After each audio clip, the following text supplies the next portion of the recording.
depois em Atos 13, de 4 a 12.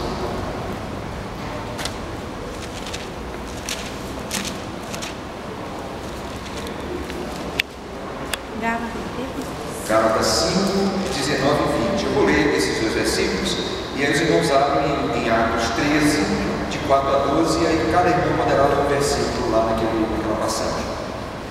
Gálatas 5, de 19 a 26, é o texto que nós estamos estudando como fundamento para os estudos, né? Estudos referentes às obras da carne e do Espírito. E nós estamos iniciando ainda, então nós vamos ler só os versos 19 a 20.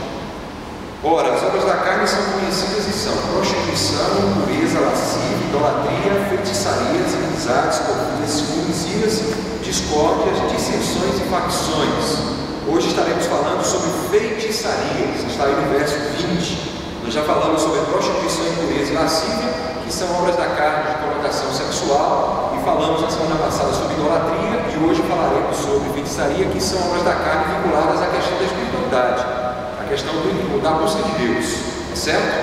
E da questão religiosa. E agora vamos ver lá então o texto, Atos 13, de 4 a 12. Eu vou ler o verso 4 e cada um pode ler até chegarmos ao verso 12.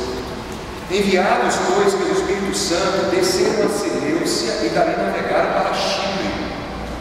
Chegados a Salamina, anunciaram aos judeus e tinham também João como cooperador. Atos 13, 6.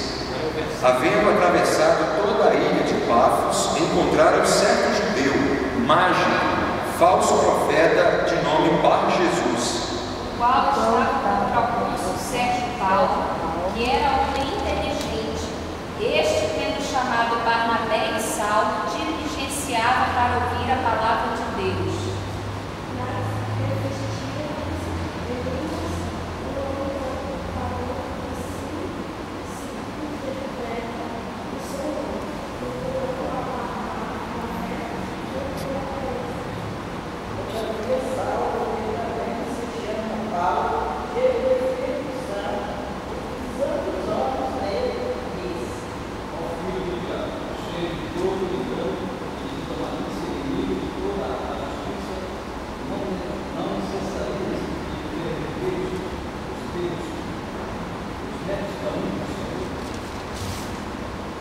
Pois agora Isaías está sob ti a mão do Senhor e ficará cego, não vendo o sol por algum tempo. No mesmo instante caiu sobre ele neve e escuridão, e andando à roda procurava quem o guiasse pela mão.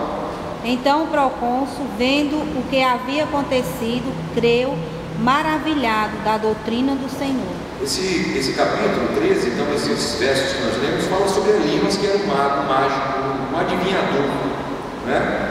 E Paulo se refere então a ele no verso 10 como filho do diabo, cheio de todo engano, de toda malícia, inimigo de toda a justiça.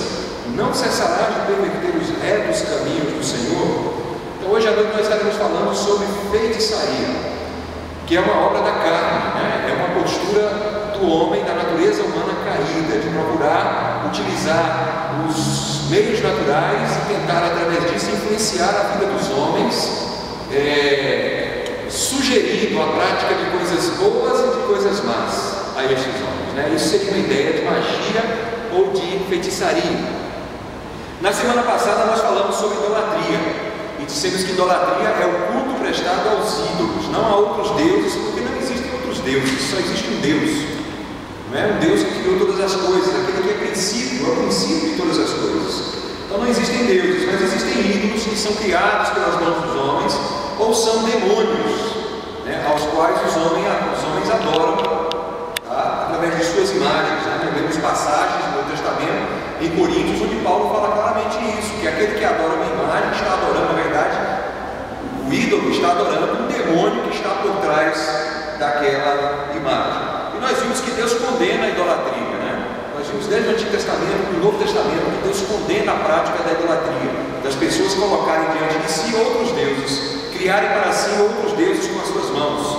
E nós vimos que esses deuses podem ser adorados na forma de imagens, mas podem ser também ideias. Lembram disso, né? Nós podemos desenvolver ideias ou coisas útil e incondicional na nossa vida, e aí toma o lugar que seria de Deus, a quem nós passamos então a prestar culto. Tá? Hoje nós falaremos então sobre feitiçaria. A prática da feitiçaria é uma prática muito próxima da idolatria. A palavra utilizada por Paulo aqui no verso 20, capítulo 5 de Gálatas, é farmaqueia. Então esta é a expressão etimológica, né, que vem do grego. E farmaqueia é a expressão de onde vem a expressão farmácia ou fármaco, né? Fármaco, existe essa expressão no grego, é a droga. O fármaco, na verdade, é a droga. E a farmaqueia é o uso da droga, é a manipulação da droga. Então essa é a palavra no sentido etimológico, mas que pode significar também feitiçaria e magia. Ela pode ser traduzida por feitiçaria e por magia. Então, a palavra fármaco ou farmaqueia, ela tem 3 sentidos no grego, que é a língua original dessa palavra. Ela pode significar uma palavra médica referente a um remédio ou droga usado para curar. Então você toma uma aspirina, que não cura, né? Mas que ajuda a melhorar os sintomas. Isso é um fármaco. Você toma lá um remédio que lhe possibilita ficar curado de uma enfermidade. Isso é fármaco, tá? Na língua grega. E você encontra essas expressões nos escritos, ou essa expressão nos escritos de Platão, por exemplo. Nós vamos ter lá no escrito de Platão essa expressão fármaco com este sentido. A palavra fármaco também, ou farmaqueia, é uma palavra médica referente à droga ou veneno usado para matar. Então aí já tem um sentido pejorativo. Então farmaqueia pode ser uma droga que é utilizada para matar. Você sabe que determinadas drogas que podem ser utilizadas para curar, usadas em medidas maiores, podem matar, né? Então a palavra é a mesma. A mesma droga que pode curar, ela pode também matar, e ela é fármaco, né? E o uso dessa droga, a manipulação dessa droga, então, é farmaqueia. Platão, na mesma obra, escreve falando sobre esse sentido também, e o famoso legislador grego Demóstenes, né, que dominou a Grécia e foi um dos indivíduos que implantou a democracia ateniense. Ele também utiliza essa expressão neste sentido negativo, dizendo que essas drogas são largamente utilizadas para envenenar as líderes. Isso foi muito utilizado na antiguidade, né? A palavra então é farmaqueia. E em terceiro lugar, que é o que nos interessa, a palavra farmaqueia é uma palavra bíblica que significa feitiçaria, magia, mágica ou bruxaria. Então essa palavra na Bíblia ganhou essa conotação, tá? Feitiçaria, magia, mágica ou bruxaria.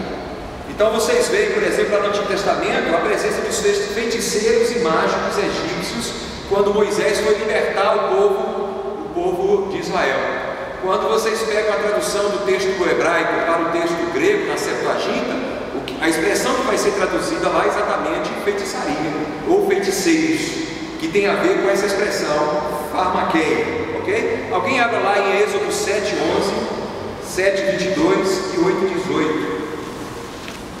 Esses textos falam sobre os magos, feiticeiros, que fizeram oposição a Moisés no Egito, quando Moisés foi libertar o povo de Deus.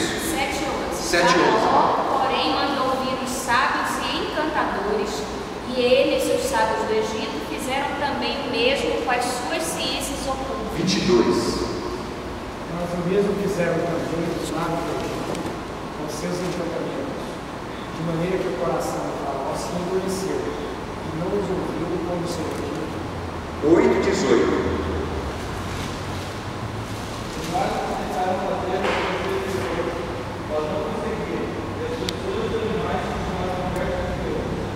Obrigado, irmãos. Então vejam bem, todos os milagres, as coisas sobrenaturais que Moisés fazia para dar evidência de que ele estava ali agindo em nome de Deus, os sábios do Oriente, os mágicos, os feiticeiros lá do Egito, eles também faziam.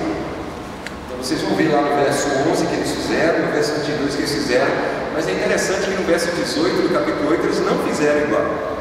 Então eles podem fazer muitas coisas, como Deus faria, coisas sobrenaturais, mas eles não podem simplesmente fazer tudo o que Deus pode fazer, não é? Inclusive é muito interessante, porque quando Moisés transforma a sua vara numa cobra, quando os os feiticeiros do Egito transformam também suas cobras?